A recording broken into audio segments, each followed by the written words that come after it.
Welcome everyone. Thank you. Bonjour et bienvenue. Merci de nous avoir rejoints aujourd'hui au cours de cet événement en direct pour parler de fait de manger sainement et de manière accessible. Donc, nous avons un groupe vraiment formidable qui sont là avec nous aujourd'hui. Nous sommes en direct en anglais. Nous allons avoir une interprétation en français. Et donc, n'hésitez surtout pas à partager vos questions, vos observations dans la boîte de chat. Donc, ce sont soit les panélistes, soit d'autres personnes qui répondront. Vous pouvez également rejoindre cette conversation sur les réseaux sociaux. Et cet événement aujourd'hui sera enregistré et vous allez pouvoir également le retrouver sur le site si vous souhaitez le réécouter plus tard. Donc j'espère que vous allez également pouvoir nous rejoindre demain à la même heure pour un symposium sur la politique. Et ensuite, nous allons également pouvoir vous présenter le Data Hub. Aujourd'hui, nous souhaitons donc vous présenter le Data Hub pour aborder toutes les opportunités proposées par ce Data Hub et tout ce que nous apprenons sur le coût d'alimentation saine et bon marché à partir dans le monde. Et donc, l'ONU a publié des prix concernant les aliments pour chaque personne dans le monde, et la plupart des personnes ne peuvent pas avoir accès à des aliments abordables. Et donc, il y a également un rapport qui a été écrit par l'OMS là-dessus. Au cours de la discussion d'aujourd'hui, nous allons pouvoir regarder ce qui se cache derrière tous les chiffres et voir quels sont les impacts au niveau mondial. Nous avons donc un panel vraiment intéressant qui va aborder la manière dont les coûts et les données peuvent orienter les politiques et les programmes. Nous allons donc avoir le plaisir d'avoir Bart Craig, qui est vice-président et économiste principal de la Banque mondiale. Et donc, c'est quelqu'un qui va vraiment pouvoir planter le décor. Voilà, Art, vous avez la parole. Je suis ravie d'être ici. Je suis Art Cray. Et bienvenue à tous et à toutes à cet événement remarquable qui vraiment tombe à point nommé. Comme nous le savons, lorsque nous regardons les manchettes des journaux, la planète entière est confrontée à une crise alimentaire. Et donc, il y a eu une augmentation des prix des aliments et ceci a renforcé la mauvaise nutrition et la faim dans le monde. Et ceci également tend aux limites des financements publics. Donc, il y a eu la disruption des chaînes d'approvisionnement, il y a la famine, il y a également l'impact de la guerre en Ukraine et l'augmentation des prix des engrais. Tout ceci donc conduit à des prix alimentaires plus élevés. Et ces prix seront sans doute en mesure d'exacerber la crise. Il faut donc mettre en place des réformes afin d'augmenter la résilience des systèmes alimentaires de par le monde, surtout dans les pays à revenus faibles et intermédiaires. Il faut que ces pays puissent avoir les systèmes et marchés en place afin de pouvoir proposer des aliments pour tout le monde, notamment pour les populations les plus vulnérables. Et cette crise impacte beaucoup des pays clients de la banque de manière disproportionnée. C'est pour cela que la Banque mondiale essaie d'apporter des solutions. Il faut donc rendre disponible 30 millions d'emprunts et il faut également mettre en place des projets pour augmenter la production d'engrais et pour appuyer donc les ménages vulnérables. Ces efforts du côté des politiques et des emprunts sont également renforcés par le travail d'analyse effectué par la Banque mondiale. La banque suit de près les prix des matières premières et travaille avec différentes organisations pour suivre les prix de ces éléments. La banque a un programme auquel j'ai moi-même contribué afin de regarder les modèles prévisionnels qui sont conçus pour prédire donc les crises alimentaires partout dans le monde. Il y a également des enquêtes téléphoniques qui ont été déployées par la banque au cours de la pandémie et ce sont des enquêtes qui sont utilisées donc pour évaluer l'insécurité en temps réel. La raison pour laquelle nous nous retrouvons aujourd'hui, c'est pour aborder donc tout ce qui a été fait au cours des dernières années afin de pouvoir utiliser les données mondiales sur les crises alimentaires. Il y a le programme international de comparaison qui participe à cela en coopération avec nos collègues de l'université de Tufts. Et donc, le projet Food Prices for Nutrition permet donc de contribuer à une alimentation saine partout dans le monde. Grâce à ce projet qui vous sera décrit aujourd'hui, nous espérons pouvoir équiper les gouvernements et les agences gouvernementales avec des données qu'ils pourront employer afin de pouvoir suivre de près l'indicateur clé concernant l'accessibilité du prix des aliments sur le marché. Donc, Nada Hamed va vous présenter donc les indicateurs Food Prices for Nutrition. Et les résultats sont frappants, car il faut vraiment réfléchir à des questions fondamentales. Par exemple, le coût d'un régime sain est 50% plus élevé que la ligne de pauvreté mise en place par la Banque mondiale. Donc le fait qu'une personne pourrait être considérée comme n'étant pas pauvre, donc en étant au-dessus du seuil de la pauvreté, mais que cette personne ne puisse pas avoir accès à une alimentation saine, ceci doit vraiment être quelque chose qu'il nous faut débattre. Il faut comprendre également ce que l'on veut dire par les seuils de pauvreté extrême et réfléchir aux questions techniques qui doivent donc être examinées afin de pouvoir mettre en place des mesures robustes pour promouvoir un régime sain. Donc, j'aimerais maintenant remercier tous nos partenaires qui ont contribué à ce projet, notamment nos collègues à Tufts, à la FAO, également la Fondation Gates, et donc le ministère des Affaires étrangères, du Commonwealth et du Développement du Royaume-Uni. Nous sommes ici car nous voulons éliminer la faim dans le monde. Il faut également que les personnes puissent avoir des régimes sains et riches en nutriments pour pouvoir vivre des vies prospères. Donc, je cède maintenant la parole à la prochaine, au prochain intervenant. Merci beaucoup, Art, pour ces remarques liminaires. Et nous avons maintenant le plaisir d'avoir donc une présentation par Nada Hamaded concernant les indicateurs Food Prices for Nutrition, et elle va vous parler du Data Hub. Elle est chef de programme et elle gère également le ICP, l'ICP, le programme international de comparaison qui permet de comparer les prix des aliments partout dans le monde. Nous sommes ravis de travailler avec elle sur ce projet. Merci beaucoup, Will. Je vais donc maintenant vous donner une présentation sur le Food Prices for Nutrition, ce projet et les différentes choses qui en résultent. La semaine dernière, l'ONU a publié son état de la sécurité alimentaire de la nutrition dans le monde, connu sous le nom de SOFI. Et en fait, on peut remarquer que 3,1 milliards de personnes, selon ce rapport, n'ont pas les moyens d'avoir une alimentation saine en 2020, à savoir 112 millions, beaucoup plus de personnes qu'auparavant, et donc une partie importante de la population. Et près de 3/4 des personnes touchées vivent dans des pays à revenus de la tranche inférieure, et environ 12% dans des pays à faible revenu. Alors qu'à peine 1,5% de la population mondiale incapable de s'offrir une alimentation saine vit dans un pays à revenus élevés.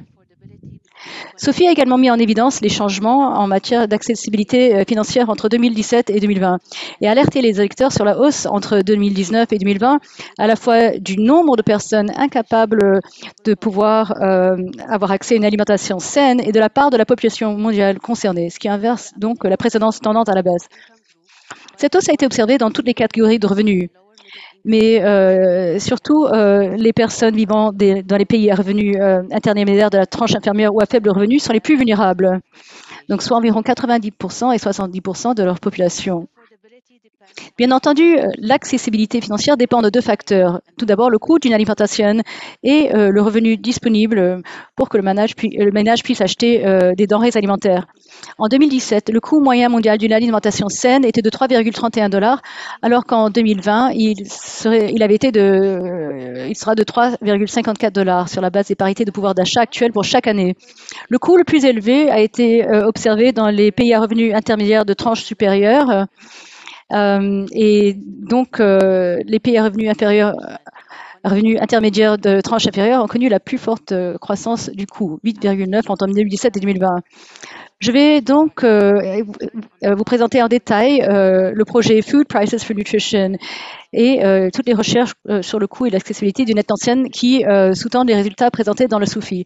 Le projet Food Prices for Nutrition est un partenariat entre l'University Tufts, l'Institut international de recherche sur les politiques alimentaires, la Banque mondiale, en étroite collaboration avec l'Organisation des Nations Unies pour l'alimentation et l'agriculture, la FAO. Ce projet est financé par la fondation Bill et Melinda Gates et UKAID grâce à l'intermédiation du ministère des Affaires étrangères du Royaume-Uni.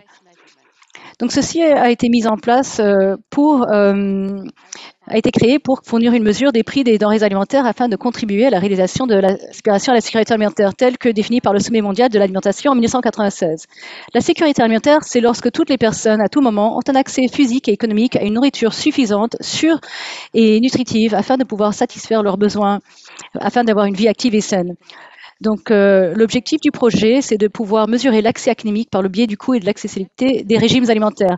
L'objectif de ce projet, c'est de fournir des indicateurs sur le coût et l'accessibilité de régimes alimentaires sains afin de pouvoir orienter les actions visées à lutter contre les sécurités alimentaires dans le monde.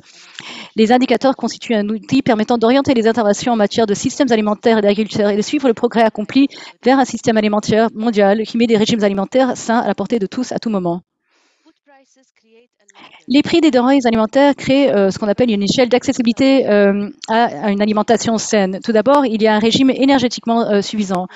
C'est le moins cher et le plus abordable de ces régimes. Et c'est celui qui fournit suffisamment de calories apportées d'aliments de base riches en amidons pour une personne ayant besoin de 2330 calories par jour. C'est le premier échelon sur cette échelle d'accessibilité. Deuxième niveau, c'est un régime alimentaire adéquat en termes de nutriments. Plus coûteux donc qu'un régime suffisant en termes d'énergie, mais cela permet d'éviter les carences ou les excès grâce en proposant toute une variété d'aliments. Cependant, un régime alimentaire adéquat en termes de nutriments ne possède pas d'autres attributs nécessaires à la santé à long terme tels que spécifiés dans les directives alimentaires nationales. Troisième échelon, c'est le régime alimentaire sain. Il est basé sur les recommandations des familles d'aliments formées par les directives diététiques nationales. Et c'est l'indicateur privilégié afin de mesurer l'accès et l'abordabilité et l'accès. Donc, qu'est-ce qu'un régime alimentaire sain? C'est quelque chose qui répond aux exigences des directives diététiques. Ça fournit des aliments en quantité suffisante pour une vie active et saine, répond aux besoins d'énergie et en nutriments d'un adulte, protège contre les maladies et lié à l'alimentation, et c'est également quelque chose qui est digne et culturellement approprié. Donc, comment mettre en place un panier d'aliments sains? C'est un ensemble mondial de critères qui représentent les points communs de la plupart des directives diététiques nationales créées dans le but de calculer et de comparer le coût et l'accessibilité à des régimes alimentaires sains entre les différents pays. Il y a donc 6 familles d'aliments, les féculents qui représentent environ la moitié des calories du panier. Ensuite, il y a 3 autres groupes, les huiles et graisses, les aliments d'origine animale, les légumineuses, les fruits à coque et à graines, qui contribuent chacun pour environ 13%. Les fruits apportent 7% des calories, les légumes représentent environ 5% des calories.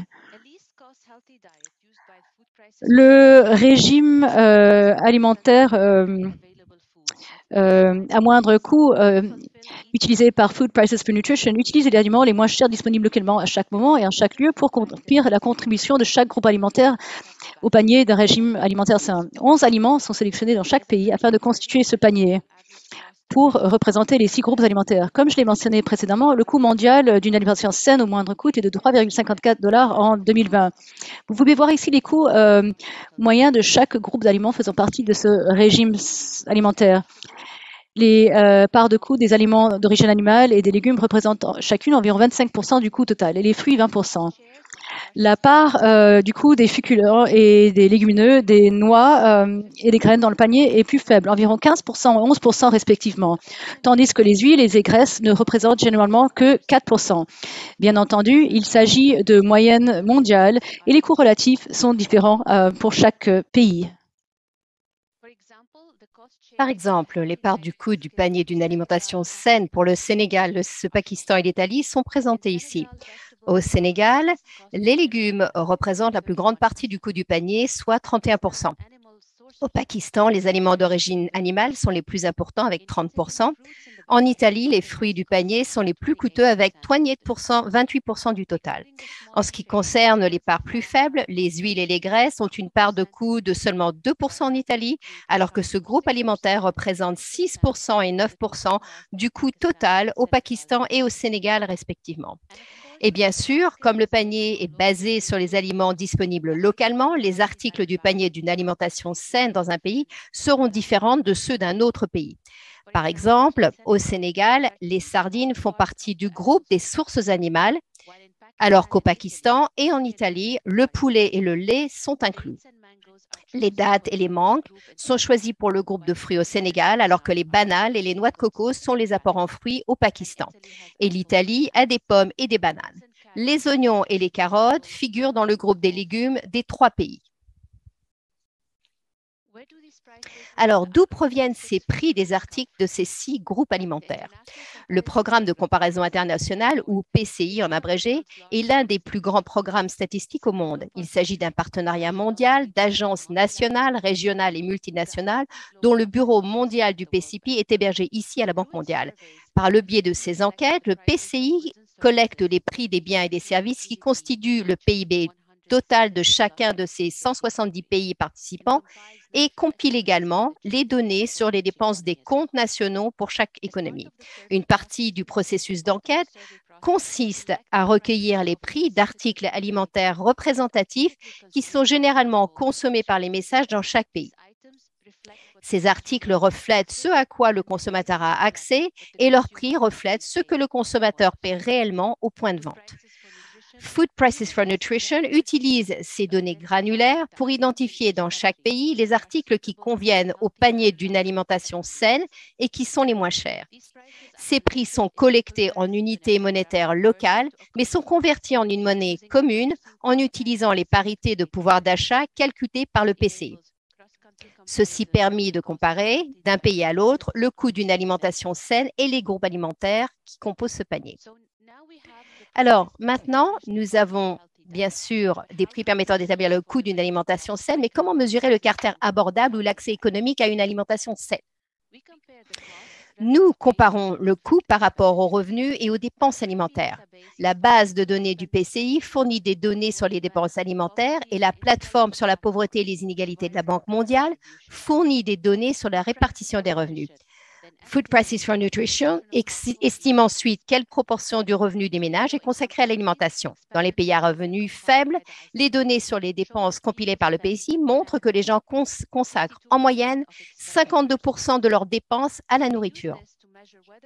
Nous utilisons ceci pour mesurer si le coût d'un régime alimentaire sain est inférieur ou supérieur à 52% du revenu, c'est-à-dire pour évaluer si le régime alimentaire sain est abordable.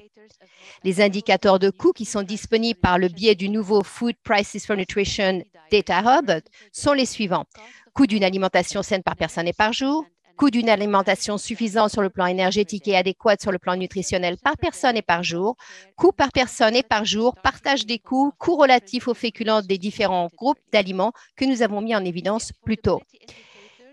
Les indicateurs d'accessibilité financière disponibles dans ce nouveau Data Hub pour l'introduction sont les suivants. Part de la population et nombre de personnes qui ne peuvent pas se permettre chaque coût du régime alimentaire, rapport entre le coût de chaque régime et les dépenses alimentaires moyennes, et rapport entre le coût du régime des 52% du seuil de la pauvreté internationale.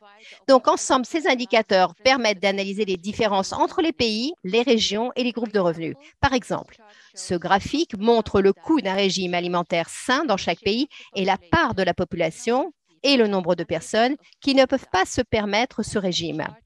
Et ceci montre le coût de chacun de ces groupes alimentaires par rapport au coût du groupe alimentaire des féculents dans un régime alimentaire sain dans chaque pays. Ces résultats sont un petit aperçu de ce qui est disponible sur ce nouveau Data Hub du prix des aliments pour la nutrition. Ce Data Hub permet d'accéder aux données et aux indicateurs du projet et de les consulter. Ces données et indicateurs sont à la base des résultats en matière de coûts et d'accessibilité qui sont présentés dans le rapport SOFI. Cela comprend 33 indicateurs pour plus de 170 pays ainsi que des régions et des groupes de revenus. Et il y a un ensemble complet de données pour l'année 2017 ainsi que des indicateurs sélectionnés pour 2018 à 2020. Il fournit aux utilisateurs des graphiques et des cartes interactives pour permettre d'explorer davantage les données. Nous continuerons à continuer à mettre à jour ce Data Hub et le lien du Data Hub est donné dans la page de l'événement et dans la Banque mondiale, dans le site de la Banque mondiale. Donc, allez explorer ces chartes interactives. Merci beaucoup. Nous vous redonnons la parole. Merci Nada pour cette excellente explication très claire et très complète. Et nous allons maintenant demander au panel de parler de répondre aux questions, mais nous allons maintenant parler aux personnes qui sont les mieux affirmées. Donc, la discussion du panel va commencer avec Maximo Torero, qui est économiste en chef de l'Organisation pour l'alimentation et l'agriculture, FAO, et nous avons aussi Johan Swinen, qui est le directeur mondial transformation des systèmes de GCR et directeur général de l'Institut international de recherche sur les politiques alimentaires. Donc, Maximo et Johan peuvent parler mieux que quiconque de l'aspect des biens publics mondiaux. Et ensuite, nous parlerons à des leaders mondiaux sur trois pays qui sont en fait, nous avons à l'esprit. Nous avons la chance d'avoir avec nous Adeyinka Onabolu, qui est conseillère principale sur la sécurité alimentaire et la nutrition et qui fait partie de l'Alliance mondiale pour l'amélioration de la nutrition au Nigeria. Nous avons aussi la chance d'avoir Masrecha Tessema, qui est directeur de la recherche sur les sciences de l'alimentation et la nutrition à l'Institut éthiopien de la santé publique du gouvernement éthiopien. Et nous avons aussi l'honneur d'avoir Malinda Seneviratne, directeur de l'Institut de recherche et de la formation agraire Hector Kobekadua du gouvernement du Sri Lanka. C'est donc le service national de recherche du Sri Lanka. Tous nos panélistes travaillent en première ligne de changements qui sont très rapides et nous avons la chance de les avoir avec nous aujourd'hui. Merci à chacun de nos panélistes de nous rejoindre. La discussion sera modérée par ma collègue Anna Airthorpe, qui est co-directrice du projet Prix des aliments pour la nutrition. Anna, je vous donne la parole. Merci beaucoup, Will.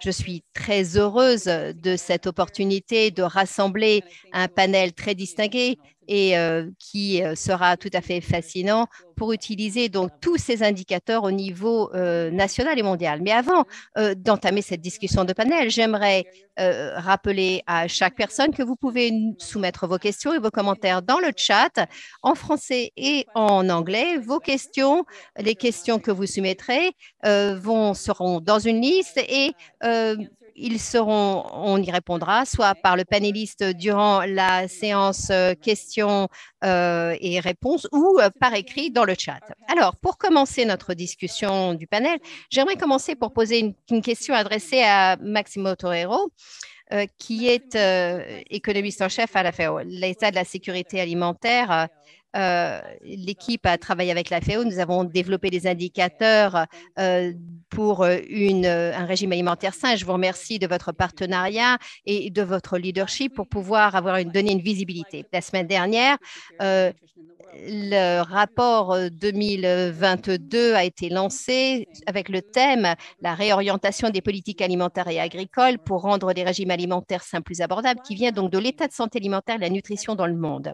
Pourquoi ce thème et quelle est la vision de la FAO pour l'utilisation de ces nouveaux indicateurs dans les mois et les années à venir? Merci beaucoup de la question. Je suis très heureux d'être ici. Je suis très heureux de voir que les choses avancent. Et ces dernières années, comme vous le savez, la FAO a amené à porter l'attention sur les pays, qu'ils soient riches ou qu'ils soient pauvres. Eh bien sûr, l'alimentation, une alimentation saine est très importante. C'est très important parce que non seulement il y a en fait une malnutrition chronique, mais il faut savoir la sécurité alimentaire est liée à une malnutrition, donc toutes les formes de malnutrition. Et c'est exactement ce qui est important en ce qui concerne les indicateurs. L'une des ressources clés pour les personnes mal nourries, c'est en fait que les régimes alimentaires ne sont pas accessibles et la qualité, le manque de qualité peut mener à différentes formes de malnutrition, à différentes déficiences. Et les derniers chiffres montrent encore une fois que l'obésité ainsi que la malnutrition vont main dans la main et ils sont en augmentation et qu'elles deviennent chroniques. Nous avons commencé cette initiative avec Tufts en 2020. Nous avons donc lancé ce premier rapport et nous avons commencé à utiliser ces indicateurs. Depuis lors, nous avons continué à utiliser ces indicateurs parce que nous pensons qu'ils sont vraiment centraux. Ils nous amènent des informations supplémentaires importantes pour les pays membres. Dans l'édition 2022 qui a été lancée la semaine dernière, les estimations montrent que 3,1 milliards de personnes ne peuvent pas en fait s'offrir un régime alimentaire sain. C'est un chiffre qui est en augmentation depuis 2020. Donc en fait, il nous manque des informations sur 2019. Et donc, il y a donc une malnutrition chronique depuis 2019 et il y a 15 millions de personnes supplémentaires qui qui n'ont pas accès à un régime sain. Donc, étant donné ces problèmes, étant donné cette régression en termes de progrès, ce que nous devons faire, c'est essayer de trouver une solution à ce problème. Normalement, quand on aborde cette question, on nous dit on a besoin de plus d'argent, de plus de ressources. Et ce qu'on a essayé de faire dans ce rapport de 2022, c'est de dire, bon, voyons voir les fonds que nous avons, quels sont. Donc, c'est un secteur qui produit 30 milliards de dollars par an et voyons un petit peu à quoi ces fonds sont versés. Ces fonds sont utilisés pour des subventions et d'autres mécanismes qui créent des distorsions de marché et qui créent en fait un problème d'accessibilité en termes de régime sain. Et un grand nombre de ces ressources montrent qu'ils ne soutiennent pas en fait des denrées de base. En fait, il y a des obstacles et des barrières en termes de commerce, donc il y a certaines inefficacités. Donc tout l'exercice que nous avons essayé de faire dans ce processus de simulation, c'est en fait un travail que nous devons continuer à faire et nous avons, comme je l'ai dit, commencé cette simulation il y a en fait 10 ans peut-être, mais là, nous avons beaucoup plus d'informations pour voir quel est le potentiel. Et ce que nous avons découvert, c'est que on peut améliorer la situation. On peut en fait avoir des incitations de tarifs si elles sont bien alignées, qui peuvent en fait permettre d'être très efficaces et améliorer la vie. Donc ça, c'est pour le soutien est assez compliqué, en particulier pour les pays en développement, les pays et l'impact peut être en fait dilué parce qu'il y a une inefficacité des affectations. Il y a une demande des marchés, il faut répondre à la demande des consommateurs et on doit faire énormément de travail pour poursuivre et pour essayer de continuer à peaufiner ces indicateurs et savoir comment nous pouvons voir quels sont les compromis et pour soutenir l'agriculture, comprendre comment ceci peut nous permettre de réaliser notre but et en même temps minimiser les effets de l'environnement et les effets sur les producteurs parce que, bien sûr, ces fonds sont versés aux producteurs. Donc ça, la deuxième partie de votre question, je serai très bref, effectivement. Essentiellement, nous voulons continuer, nous voulons poursuivre notre travail. Bien sûr, ça, c'est une évidence. Collecter plus d'informations, continuer à travailler avec vous pour que ceci devienne beaucoup plus systématique et donc, nous voulons bien sûr être alignés sur le rapport SOFI et pouvoir faire des projections à l'avenir, c'est-à-dire comment avoir un pouvoir de prédiction. Et ce sont en fait des projections de tendance et nous voulons changer ça. Nous voulons que ce soit complètement institutionnel, c'est-à-dire qu'on doit incorporer ça, on doit peaufiner tout le système, mais ces données, notre but, c'est que ces données deviennent une institutionnalisation des statistiques de la FAO avec le travail du Hub à votre soutien pour pouvoir, bien sûr, Alors, pourquoi est-ce que c'est important? Eh bien, voilà ce que dit le rapport. Il y a beaucoup d'indicateurs qui sont fournis et donc ils passent en revue tout le système de rapport de l'ONU. Donc il est vraiment important de pouvoir continuer là-dessus et de pouvoir étendre ce travail et de pouvoir travailler également au niveau des pays afin de voir comment nous pouvons continuer à améliorer les indicateurs. Et donc, oui, là, c'est un travail qui est en cours à l'heure actuelle entre la FAO, l'OMS, UNICEF et d'autres instituts qui travaillent dans le domaine de la santé pour essayer de définir ce que c'est qu'un régime alimentaire sain. Il y a encore beaucoup d'ambiguïté au sein du public et donc il faut vraiment qu'on s'aligne là-dessus et que l'on puisse avoir des évaluations qui soient solides avec une méthodologie ouverte qui nous permettra donc de donner des données au système SOFI pour contribuer à enrichir cet état de la sécurité alimentaire et de la nutrition dans le monde. Merci beaucoup, Maximo. Merci pour ces réflexions sur la méthodologie, les données et les écarts entre les politiques actuelles et ce dont nous avons besoin. Le travail effectué par la FAO est vraiment importante afin de pouvoir réorienter les politiques pour répondre aux besoins alimentaires. Il faut bien sûr avoir plus de données et Nada en parlera un peu plus tard concernant les données. Donc, nous avons encore beaucoup de choses à contribuer et nous allons passer à la prochaine intervenante, qui est Adenira Onabalu, conseillère principale en matière de sécurité alimentaire et de nutrition au sein du ministère fédéral de l'Agriculture et du Développement rural pour le gouvernement du Nigeria. Nous avons été ravis de travailler avec vous, Adeyinka, et vous effectuez également beaucoup de travail dans le domaine de l'amélioration des régimes au Nigeria.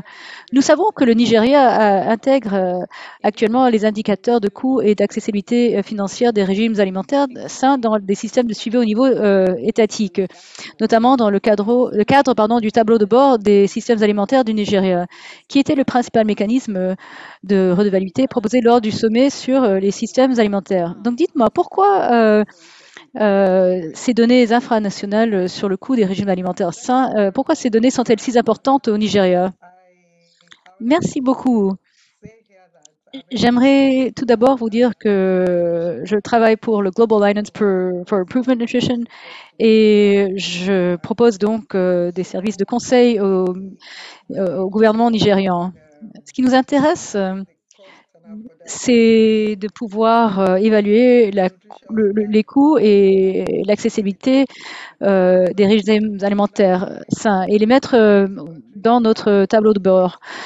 En effet, il y a 36 États qui constituent le Nigeria, qui était un pays fédéral. Et si nous avons des données pour le pays en général, cela ne nous permet pas d'avoir une perspective claire sur ce qui se passe dans les différents États qui constituent le pays. Par exemple, si on regarde les données 2018, la diversité alimentaire au niveau du régime était d'entre 20% et 28%. Et donc, la sous-alimentation chez les femmes était de 4, ou la sous-pondération était de 4 et 8% pour les femmes. Et donc, ceci nous indique que l'état de la sécurité alimentaire varie entre les différents États. Et comme nous savons que les prix alimentaires sont des indicateurs importants concernant l'accès aux aliments, et nous savons également que ces prix déterminent également ce que les personnes peuvent manger, notamment dans les États du Nigeria où il n'y a pas vraiment beaucoup d'agriculture. Nous avons donc décidé qu'il était important de pouvoir examiner quel serait le coût afin d'accéder à un régime alimentaire sain à travers tous les États. Et nous avons donc mis en place ce tableau de bord des aliments qui contient donc des données pour chaque État ainsi que pour la capitale. Et ce tableau du bord fait une distinction entre les populations rurales et les populations urbaines.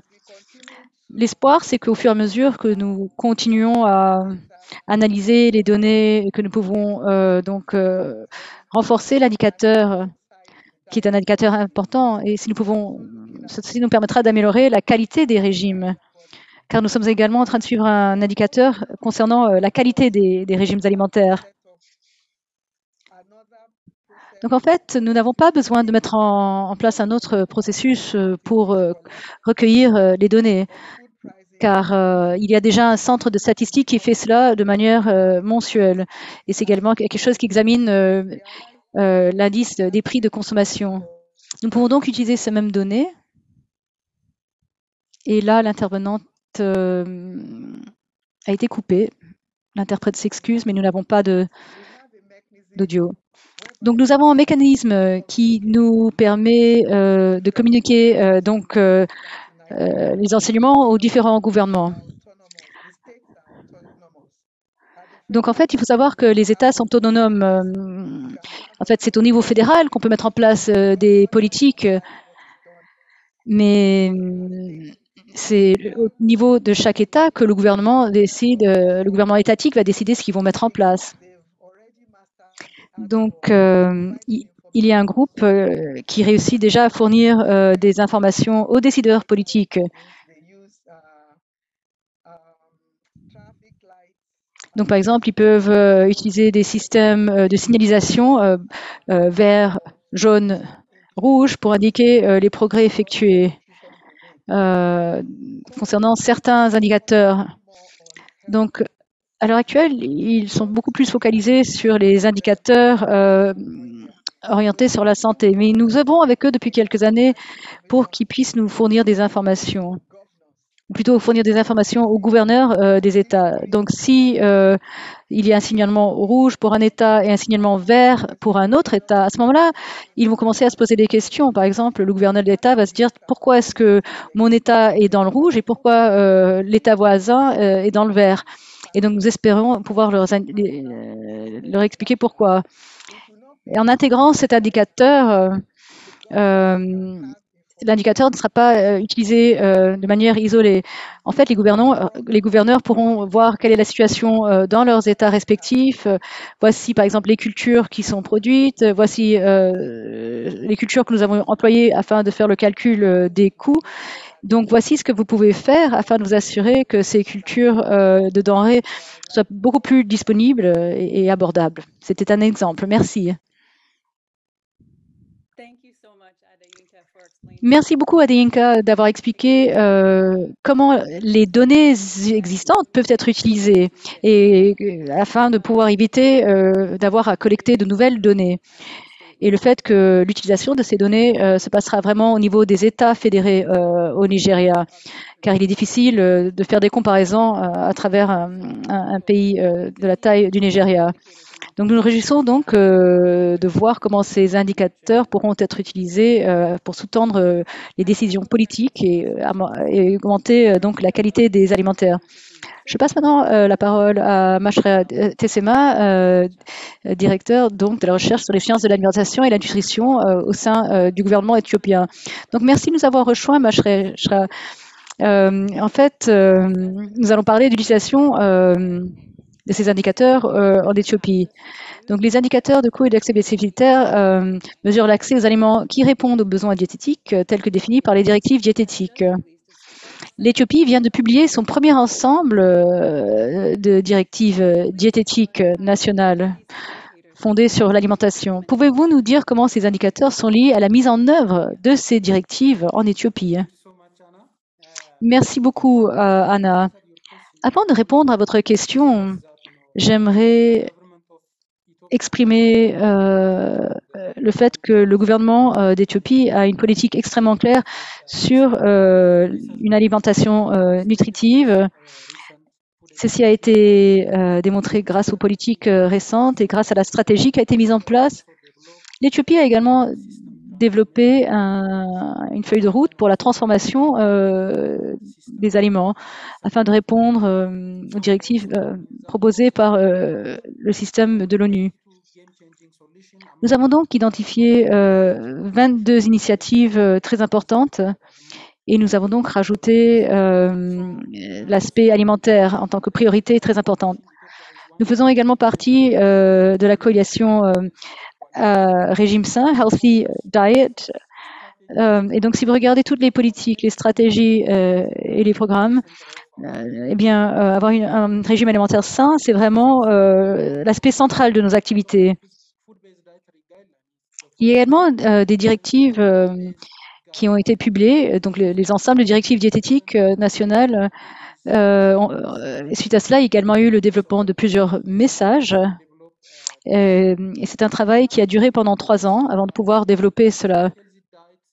Et le coût d'un régime alimentaire sain, en fait, les outils qui sont développés sont vraiment importants quand nous sommes en train de développer nos directives. Donc ceci pourra être utilisé pour qu'on puisse suivre la mise en œuvre des directives. Nous voulons surtout déterminer si notre population a accès à un régime alimentaire sain ou pas. Est-ce que cela dépend du statut économique ou socio-professionnel? Et ceci nous permettra donc peut-être de mettre en place des solutions fondées sur les pratiques afin de pouvoir protéger les populations les plus vulnérables, notamment celles qui n'ont pas financièrement accès à un régime alimentaire sain. Et les décideurs politiques pourront donc également améliorer les solutions pour avoir accès à un régime alimentaire sain. Grâce à ces outils, nous pouvons également voir le niveau de redevabilité avec certaines politiques qui ont été identifiées, par exemple le plan de transformation des aliments et d'autres stratégies. Donc ça, c'était juste un aperçu général pour répondre à votre question. Merci. Merci beaucoup, Mashresha. Quelle inspiration que de vous entendre parler de cette utilisation des directives diététiques en tant qu'outil, mais également comme outil qui vous permettra de travailler de manière transversale afin de rendre disponible à tout le monde des régimes alimentaires sains. Je passe donc à notre prochain intervenant, Johan Swinnen, directeur mondial du groupe Transformation des systèmes de CGR et le directeur général également de l'Institut international de recherche sur les politiques alimentaires, IFPRI. Johan va nous expliquer comment tout ceci a un impact sur le développement et la recherche dans le domaine agricole. CGIAR s'est traditionnellement concentré sur les cultures de base. Le projet Food Prices for Nutrition souligne le coût élevé des aliments, des prix des aliments non alimentaires. Comment One CGIAR va-t-il aider à résoudre le problème du coût élevé, du caractère inabordable des aliments non alimentaires? Merci pour cette question et merci de m'avoir invité. Donc, nous avons été impliqués donc, dans le projet FPN. Nous sommes ravis donc de voir que le projet est en bonne voie et que c'est quelque chose qui aboutit déjà à des résultats. One CGIAR, c'est quelque chose qui va jouer un rôle très important de la nutrition.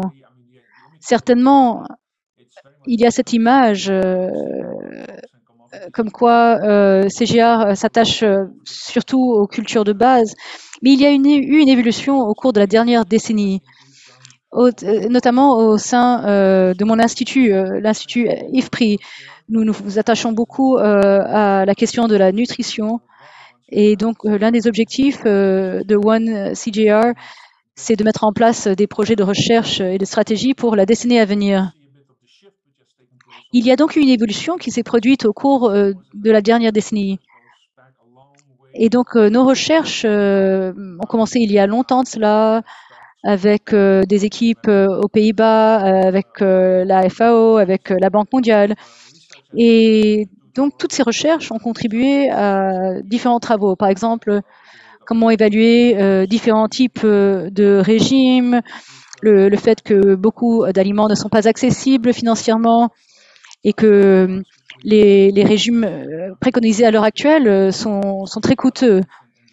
Et donc, il y a beaucoup d'évaluations, de mises à jour qui sont faites grâce à nos travaux. Il y a également un autre aspect qui est très important, c'est que nous avons essayé d'intégrer des indicateurs régime et nutrition dans nos modèles économiques nationaux. Et ces éléments n'étaient pas là auparavant. Donc je pense que c'est une contribution importante de nos travaux. Et je pense que cela recèle également beaucoup de potentiel. C'est quelque chose qui sera beaucoup plus pertinent en matière des transformations, des discussions sur les transformations des produits alimentaires. Et comme ça a été expliqué par Maximus. Donc, de cette perspective, nous sommes en fait très passionnés par ce projet, comme je l'ai mentionné. Je pense que c'est en fait, ce serait encore plus important si, étant donné notre stratégie 2030, parce que là, la focalisation est encore plus importante sur une stratégie générale sur la nutrition qu'auparavant. Par exemple, nous avons une plateforme d'impact qui se focalise sur la nutrition, la sécurité alimentaire et la santé. Et cette plateforme vise à nous organiser de telle sorte que, par exemple, nous pouvons assurer que la recherche dans son ensemble euh, prête suffisamment attention aux questions de nutrition et de santé. Et bien sûr, dans le portefeuille, il y a un certain nombre de ce que l'on appelle maintenant des initiatives qui ont été lancées en tant que programme et qui se focalisent sur la nutrition et sur un bon régime alimentaire, un régime alimentaire sain. Par exemple, nous avons un programme au Sri Lanka qui en fait s'appelle Shift et qui est en fait la transformation des systèmes alimentaires pour un régime alimentaire sain qui se penche sur le côté consommation. Il a une autre initiative de recherche qui se concentre sur les fruits et les légumes. C'est en fait avec une collaboration avec une autre partie prenante qui se penche beaucoup plus sur la question production et consommation. De plus en plus, comme je l'ai mentionné, nous essayons d'intégrer des indicateurs de régime alimentaire et de nutrition dans nos modèles, mais aussi dans nos modèles régionaux et mondiaux, donc et dans nos modèles d'impact. Je pense qu'il y a eu plusieurs applications que nous avons vues et il y a des résultats, en particulier pour savoir comment la COVID a eu un impact sur la situation nutritive dans le monde. Et nous travaillons sur le conflit d'Ukraine et quel est son impact sur les simulations de modèles internationaux, comment cela a un impact sur la santé, sur la nutrition dans bon nombre de pays. Et nous voulons aussi voir la réaffectation de subventions en, en intégrant la composante nutrition. Et c'est quelque chose qui est en fait beaucoup plus percutant quand on parle de l'impact sur les systèmes alimentaires. Donc, tout ce travail bénéficie de ce nouveau projet. Nous sommes tout à fait, nous soutenons ce travail et notre nouvelle recherche de stratégie de recherche CGRR permettra d'avoir un plus grand impact à partir de ces nouvelles données. Donc, je suis très, très positive. Je suis très, très heureux de ce nouveau projet. Merci. Merci de ce que vous venez de dire. Yo, effectivement, on voit qu'il y a une plus grande focalisation sur des régimes alimentaires sains. Il y a de nouvelles collaborations du côté de l'offre et de la demande, en particulier pour les fruits et les légumes, qui sont en fait les éléments les plus coûteux d'un régime alimentaire sain. Donc, merci beaucoup de nous avoir fait part de ces progrès. Notre dernier panéliste, c'est Malinda Senerevenitne, qui est directeur de l'Institut de recherche et de formation agraire au gouvernement du Sri Lanka. Merci beaucoup d'être avec nous, Malinda, étant donné l'heure tardive et l'évolution rapide de la crise économique au Sri Lanka. Je suis sûre qu'il y a beaucoup de choses qui vous occupent à l'heure actuelle, mais vous avez quand même eu le temps, vous avez trouvé du temps pour ceci aujourd'hui. Donc, vous avez été longtemps journaliste et écrivain, et puis l'année dernière, vous êtes devenu le directeur de l'Institut national des statistiques et de la recherche agricole du pays. Alors, en tant que journaliste, écrivain et responsable politique, comment est-ce que les discours qui sont racontés sur la sécurité alimentaire sont-elles façonnés par les statistiques que nous mesurons? Et quelles actions sont impliquées en ce moment au Sri Lanka compte tenu du nouvel indicateur proposé sur le coût de l'alimentation saine? Merci. Merci à Maximo et à tous les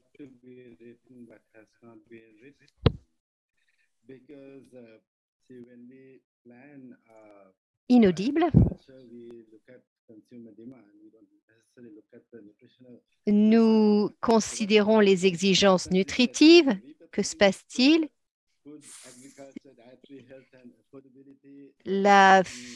L'alimentation inaudible. Nous avons des arrangements institutionnels et il y a des échanges. L'interprète présente ses excuses, mais l'intervenant est inaudible.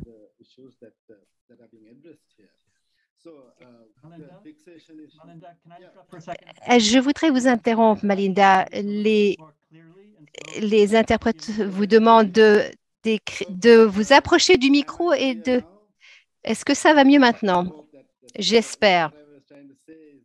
Ce que j'essaye de dire, c'est qu'il y a une fixation sur les politiques agricoles, sur la densité des rendements, mais très peu sur la densité nutritive. Et donc, l'histoire, en fait, rate un petit peu la cible. Les données qui ont été collectées portent sur la vente en gros, des denrées de base, ces 25 dernières années. Mais ça ne correspond pas aux attributs nutritionnels des denrées de base. Nous avons des personnes qui travaillent sur ça, mais pas dans notre institut, mais autre part. À l'heure actuelle, parce que nous sommes dans une situation de crise, l'accessibilité va être un problème extrêmement sérieux. Le côté positif de l'histoire, inaudible. En même temps, nous avons été aveuglés ou nous n'avons pas vu les choses. Nous avons été persuadés d'ignorer tout ceci, à tout ce qui était autour de nous.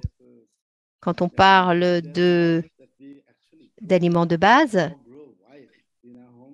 il y a en fait des choses qui poussent comme ça dans nos jardins.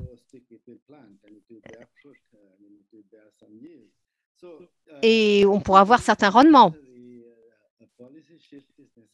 Il est nécessaire d'avoir un changement politique.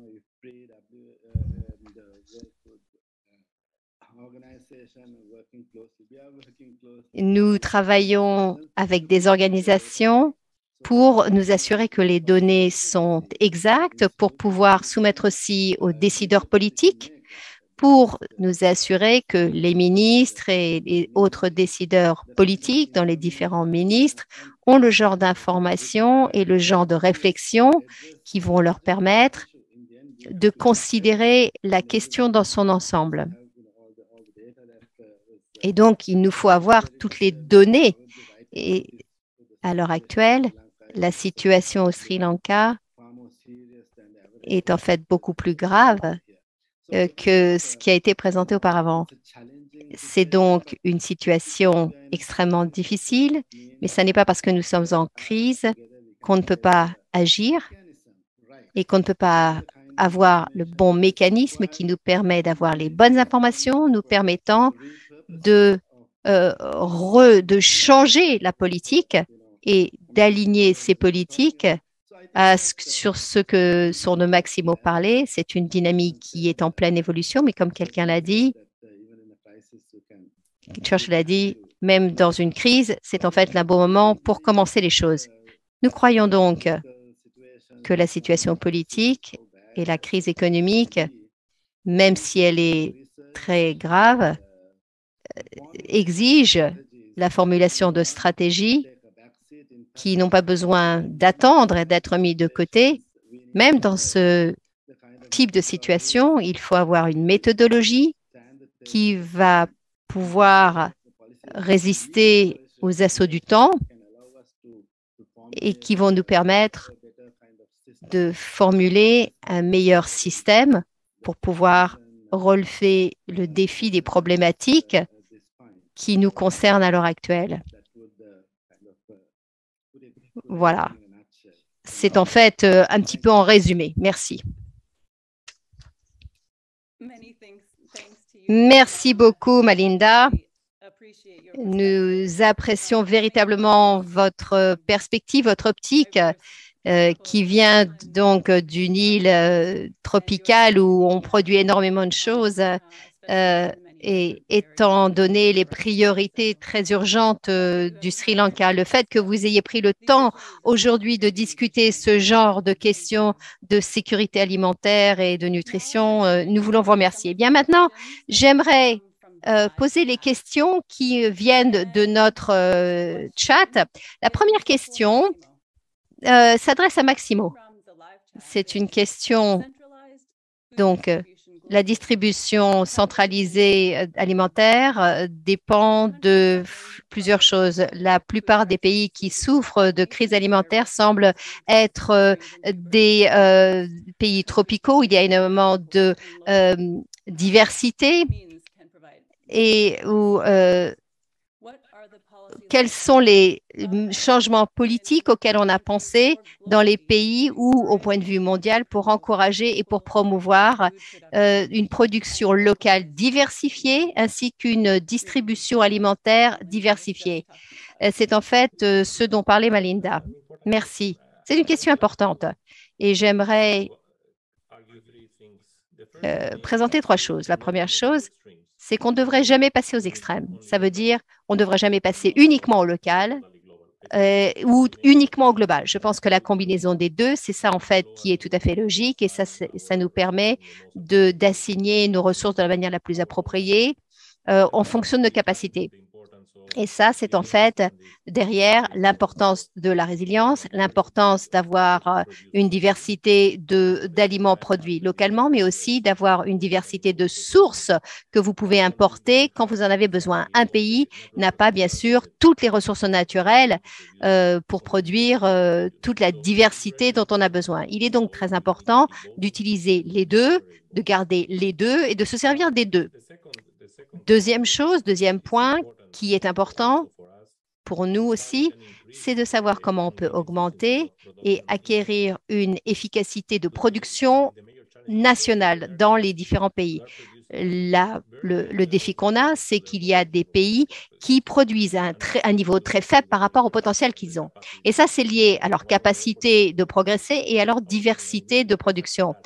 Et il faut effectivement cibler des domaines dans lesquels il y a un fort potentiel pour que les producteurs locaux, les agriculteurs puissent réaliser leur potentiel à court terme et pour ne pas attendre des décennies. Ça, c'est aussi très important de considérer ce genre de choses. Troisième élément, c'est le comportement. Je pense que en termes de, bien sûr, du régime alimentaire, il y a bien sûr le coût, mais il y a aussi la question de comportement. Je me souviens aussi de l'expérience que j'ai eue en Amérique centrale, où en Amérique centrale, les gens mangent des tortillas. Et l'USAID avait ce programme où ils amenaient certains éléments dans les tortillas. Ça, je n'en ai jamais mangé parce qu'en fait, ils ne changeront jamais pas le contenu de ces tortillas. Mais ça, c'est pour ça qu'en fait, il faut qu'il y ait des changements de comportement pour qu'on soit beaucoup plus souple. Donc, pouvoir changer les comportements, pour nous, c'est central pour pouvoir créer cette demande pour avoir un régime alimentaire plus sain et des aliments plus sains. En fait, la réponse typique qu'on a pour combattre le coût des aliments, c'est d'avoir un régime alimentaire meilleur marché. Mais en fait, on pourrait développer une consommation, avoir bien sûr des régimes alimentaires qui sont moins chers, mais qui sont tout aussi nutritifs. Donc, je pense que ces trois éléments sont très importants. Merci beaucoup, Maximo. Prochaine question, c'est pour Marchesha. Donc, un autre intervenant nous a dit qu'il fallait avoir des données au niveau des États fédérés au Nigeria. Et vous avez parlé d'un processus pour développer des directives diététiques dans votre pays. Est-ce que le critère accessibilité financière a été pris en compte? Et selon vous, quels sont les écarts qu'il faut combler dans ce domaine en Éthiopie afin que tout le monde puisse avoir accès aux régimes alimentaires recommandés? En effet, l'Éthiopie, c'est un pays qui a qui est très diversifié, car en raison de notre structure gouvernementale actuelle, nous avons 13 gouvernements régionaux, donc supranationaux, et même dans les différentes régions, il y a également beaucoup de diversité concernant les économies, les pratiques alimentaires, etc. Donc la question, donc plutôt l'accessibilité financière dépendra des populations et des régions. C'est quelque chose qu'il faut prendre en compte. Donc nous avons un centre national des statistiques qui ont des données relatives au coût des aliments et nous voulons nous appuyer donc sur le système existant afin de pouvoir observer ce qui se passe au niveau national et supranational. Et on pourrait intégrer ces données dans un tableau de bord. Et nous allons pouvoir donc initier des discussions avec différentes institutions gouvernementales pour mettre en place une réelle différence. C'est un message clair que nous souhaitons pouvoir adresser concernant la manière dont les personnes se nourrissent. Donc il y a un écart entre les différentes régions concernant les données et donc il faut combler cet écart. Voilà, merci beaucoup. Merci beaucoup pour cette réponse. La prochaine question, c'est pour Adeyinka. Voici la question. Le coût d'un régime alimentaire sain varie de région en région, de pays en pays, mais également cela peut varier de saison en saison. Est-ce que cette saisonnalité est prise en compte au sein de votre analyse et si oui, comment? Merci beaucoup pour cette question. Je ne vais pas allumer ma vidéo parce que la bande passante est trop faible ici. J'ai évoqué dans ma présentation le fait que nous allons faire ces calculs de manière mensuelle. En effet, c'est en raison de la disponibilité des données sur les prix des aliments. Grâce à cela, nous allons pouvoir vraiment prendre en compte le facteur de la saisonnalité. Il faut savoir qu'au Nigeria, il y a deux saisons principales, la saison pluvieuse et la saison sèche. Et en fait, la situation devient assez critique avant le début de la saison des pluies. Et puisque nous collectons des données de manière mensuelle, nous allons pouvoir donc détecter les évolutions, même s'il n'y a pas vraiment de changement important en matière de saison. Nous allons pouvoir voir où il y a des pénuries en matière de culture. On va pouvoir également prendre en compte la situation sécuritaire dans d'autres régions. Et donc, grâce à tout cela, ce que nous espérons faire au fur et à mesure que nous recueillons ces données mensuellement et lorsque nous les intégrons dans le tableau de bord, nous voulons également donc voir comment donc l'accessibilité et l'abordabilité peuvent empêcher les personnes d'acheter les aliments dont ils ont besoin. Et on va pouvoir également détecter les interruptions dans les chaînes alimentaires qui empêchent également les personnes d'avoir accès à un régime alimentaire sain. Donc, grâce à cette disponibilité mensuelle des données, nous allons pouvoir effectuer un suivi mois par mois de tout changement qui pourrait intervenir. Merci pour cette excellente réponse, Adeyinka. C'est très intéressant de voir comment toutes ces données peuvent être employées. Nous avons donc une autre question qui sera pour Malinda. Lorsque les prix évoluent rapidement, comment est-ce que vous gérez cela, surtout lorsque vous êtes dans une situation qui évolue? Si vous me posez la question en tant qu'individu, en tant que citoyen, je peux m'adapter, bien sûr, à titre individuel. Je peux modifier mes schémas de consommation et c'est ce que nous avons dû faire. Cependant, au cours des derniers mois, avec l'accentuation de la crise, en fait, on a entendu des choses comme quoi il y aurait une famine et donc les personnes ont commencé à faire pousser leur propre culture. Les hôpitaux, les villages, les temples, même les individus, eh bien, ils font pousser leurs propres aliments. Et parfois, nous ne savons même pas quand nous allons recevoir des engrais. Et donc, ces personnes font pousser leurs aliments avec beaucoup d'incertitude.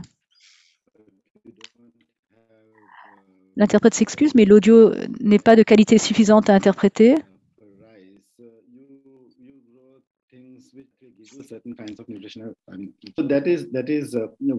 L'interprète s'excuse, l'audio est de très mauvaise qualité.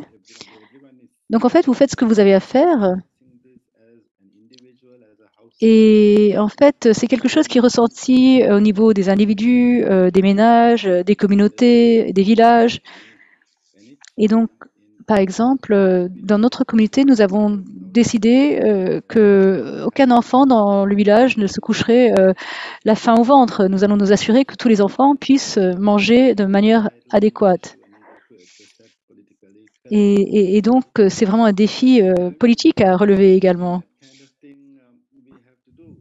Mais il faut avoir ces approches sur le long terme. Il faut vraiment que les communautés elles-mêmes prennent les choses en main. Il faut par exemple proposer du riz fortifié en nutriments. Il faut faire comprendre aux personnes qu'il y a certains aliments qui sont plus nutritifs. Il faut donc pouvoir transmettre ces messages. Donc à l'heure actuelle, mon pays est en crise, le gouvernement est en crise et les citoyens également se trouvent donc en proie à une crise. Et donc en tant qu'individu, en tant que ménage et en tant que communauté, eh bien nous devons vraiment agir de manière autonome car nous n'allons pas recevoir de l'aide de la part du gouvernement.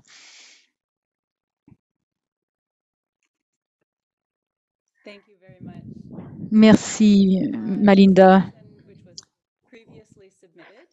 Donc une autre question qui a été posée auparavant, c'est pour Johan.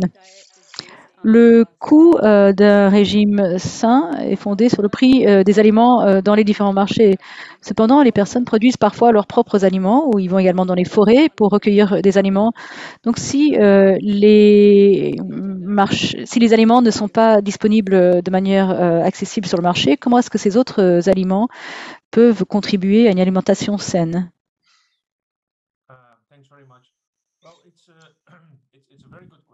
C'est une question très intéressante. Donc, je ne sais pas si vous voulez une réponse conceptuelle et ensuite peut-être une réponse empirique. Donc, la réponse conceptuelle, c'est si vous produisez vous-même vos produits à la maison, vous pouvez donc soit les vendre sur le marché, ou vous pouvez consommer vous-même les aliments que vous avez produits. Donc, vous n'êtes pas en train, même si vous n'êtes pas en train de vous vendre le produit vous-même, en fait, de manière implicite, c'est ce qui se passe. Donc, dans ce cadre conceptuel, tout élément a un prix.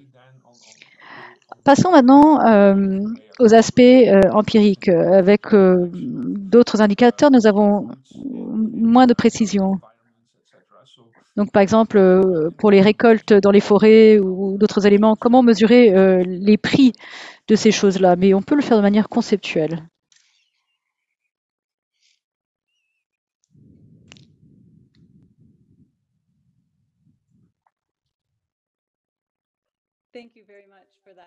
Merci pour cette réponse, Johan, et d'avoir apporté quelques clarifications. Il nous reste encore quelques questions qui avaient été posées auparavant, notamment une question qui porte sur le sujet suivant. Les données pour des régions comme la région subsaharienne sont frappantes. Ces données nous permettent donc de déterminer si c'est quelque chose qui est poussé par la demande, à savoir parce que les revenus sont trop bas, ou est-ce que c'est quelque chose qui est dû à l'approvisionnement, à savoir que les aliments fournis ne sont pas disponibles. Donc, si quelqu'un souhaite répondre à cette question, vous pouvez le faire. Donc, c'est une question sur l'Afrique subsaharienne et sur les facteurs offre et demande.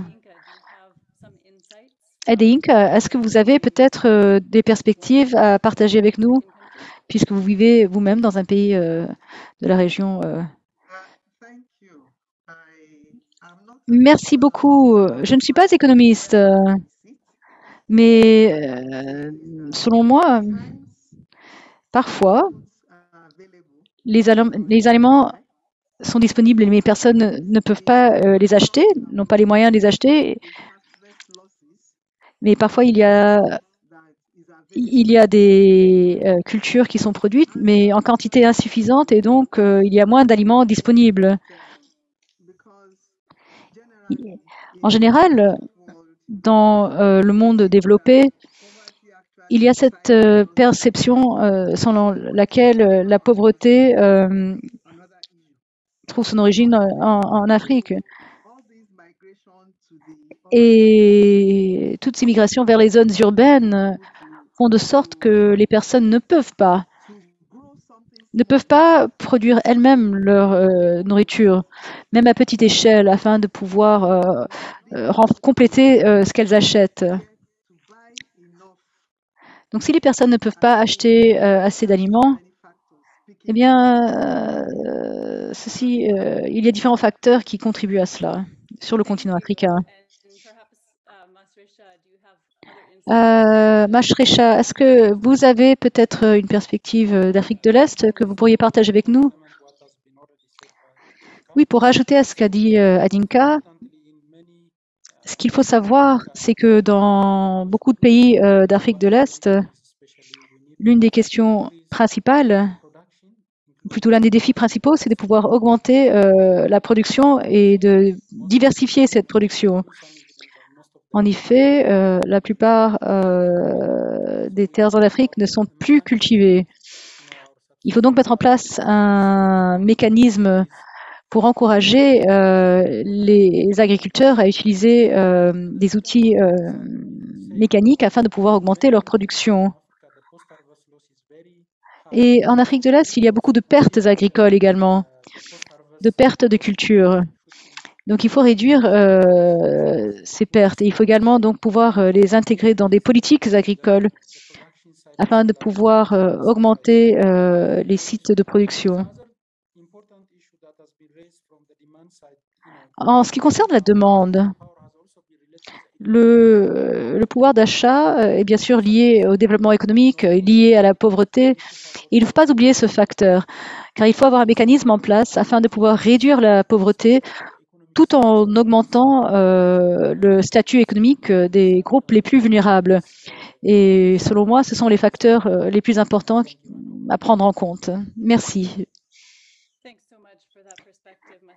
Merci pour ce point de vue, Mashresha. Johan, vous souhaitez rajouter quelque chose? Oui, j'aimerais rebondir sur quelque chose. Nous avons appris beaucoup de choses au cours de la pandémie de Covid-19 et maintenant avec la crise en Ukraine et l'impact sur la sécurité alimentaire dans le monde. Donc bien sûr, on peut essayer d'augmenter l'accès aux aliments en diminuant le coût des aliments. Et donc il faut de ce fait regarder l'offre et la demande de manière intégrée. On ne peut pas les séparer. Il y a différentes solutions qui sont proposées et les solutions doivent donc se focaliser à la fois sur l'offre et la demande. Mais en matière de résilience, si l'on regarde les prix des aliments en cours des 25 dernières années, si l'on regarde ce qui se passe en 2008, lorsqu'il y a un choc sur les aliments, sur le coût des aliments, Un choc, c'est lorsqu'il y a une déviation d'une situation normale. Donc, si l'on regarde au cours des 20 dernières années, les données sur les prix des aliments, eh bien, la norme, c'est l'instabilité. Il y a eu beaucoup de volatilité dans le monde de l'alimentation, des engrais, et de ce fait, nous devons commencer à examiner ces choses d'un point de vue de la résilience, plutôt que de vouloir mettre en place un environnement stable, car ceci n'arrivera jamais. Et ceci devrait donc sous-tendre notre politique alimentaire. Donc, par exemple, à la COVID-19, on pensait que l'interruption des chaînes d'approvisionnement serait un facteur important qui pourrait diminuer l'accès des personnes aux aliments. Mais en fait, c'est la demande qui a augmenté. Les personnes ont perdu leurs emplois, ils ont perdu leurs revenus. Et c'est cela qui a été un facteur d'impact beaucoup plus important que les interruptions de la chaîne d'approvisionnement. Ça, c'est très important. En ce moment, la crise de l'Ukraine, c'est une crise un petit peu différente, des facteurs sont différents, mais il se peut très bien qu'on ait des résultats qui soient semblables, qui viennent de ça. Donc, effectivement, c'est comme ça qu'on revient au projet dont on a parlé aujourd'hui. Il s'agit de savoir, quand on a de bonnes informations sur ces données de prix, comment effectivement, et le type de projet va nous donner énormément d'informations que nous n'avions pas auparavant. Merci. Merci beaucoup. Nous avons une question de Art Cray pour le panel. Merci. J'espère que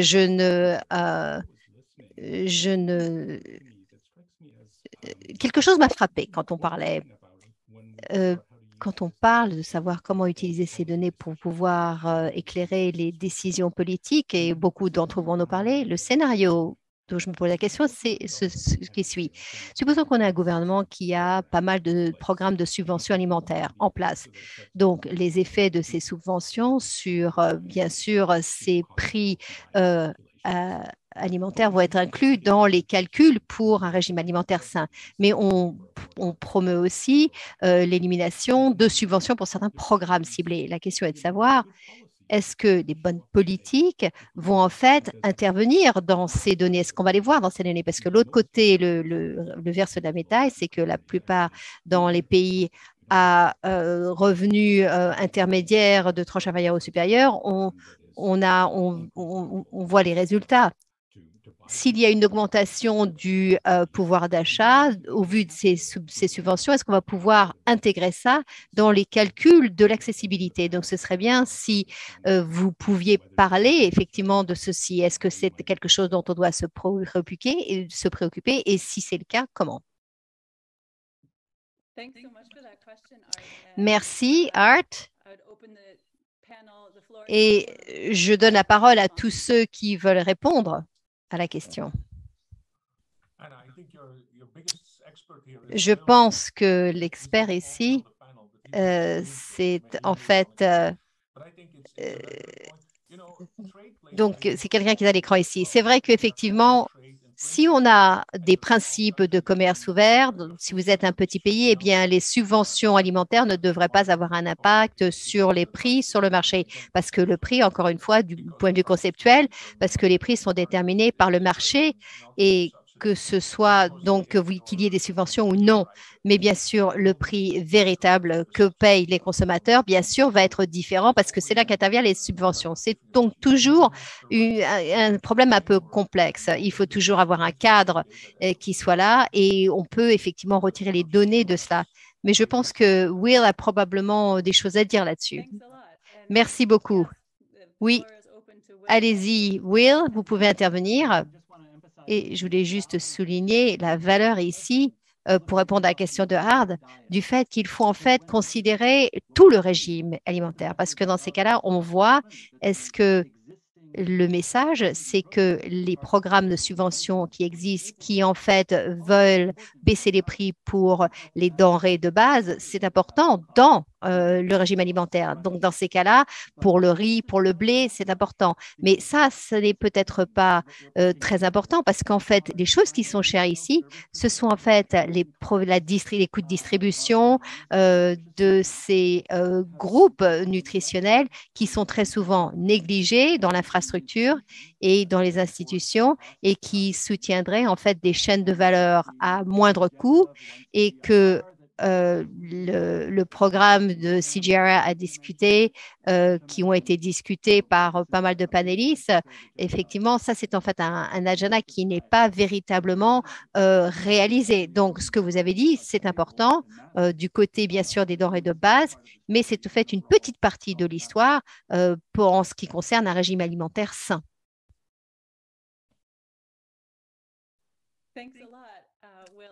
Merci.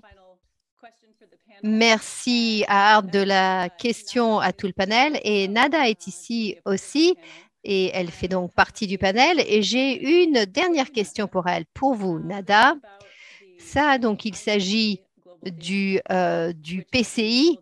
Et donc, ces données mondiales a permis d'analyser les prix des aliments pour la nutrition à l'échelle mondiale, mais ces données du PCI ne sont en fait disponibles qu'une fois tous les quelques années. Et comme on l'a vu au cours des derniers mois, les prix peuvent changer considérablement dans l'intervalle. Alors, quelles sont les étapes suivantes que vous aimeriez voir pour pouvoir augmenter la couverture et la fréquence des données sur les prix des aliments pour pouvoir surveiller le coût d'une alimentation saine? C'est vrai que d'avoir un système mondial pour des programmes ou des politiques, dont on a besoin, c'est en fait des données granulaires, régulières et fréquentes sur les prix alimentaires. Et donc, ces données sont collectées, elles sont collectées depuis des années dans pratiquement tous les pays, mais ça n'a pas été véritablement bien utilisé pour un système de surveillance mondiale. Dans le cadre du suivi des inflations, tous les pays voient quelles sont quelle est l'inflation sur les prix qui sont représentatifs du pays. Et le suivi de ces prix alimentaires est en fait intégré dans, bien sûr, le CPI, donc l'index du prix à la consommation. Ça, c'est quelque chose qui est rapporté régulièrement.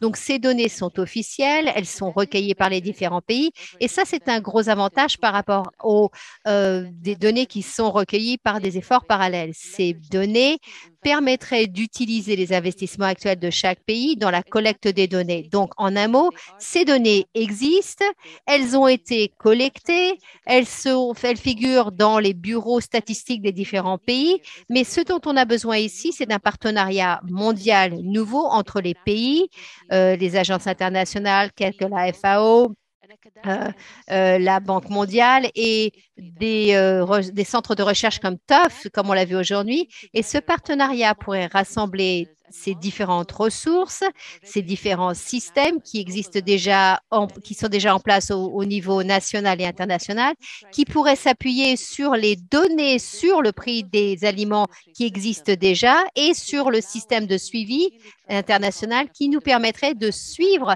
l'accessibilité d'un régime alimentaire sain dans le cadre de la sécurité alimentaire. Ça, c'est quelque chose aussi et je voudrais reprendre un point que Maximo a mentionné, il y a encore pas mal d'améliorations qui doivent être apportées à la recueil des données, l'amélioration de la méthodologie. Nous venons juste de commencer le travail et ce nouveau partenariat mondial pourrait effectivement reprendre la recherche, les sources de données et les méthodologies qui seraient nécessaires pour ce genre de travail.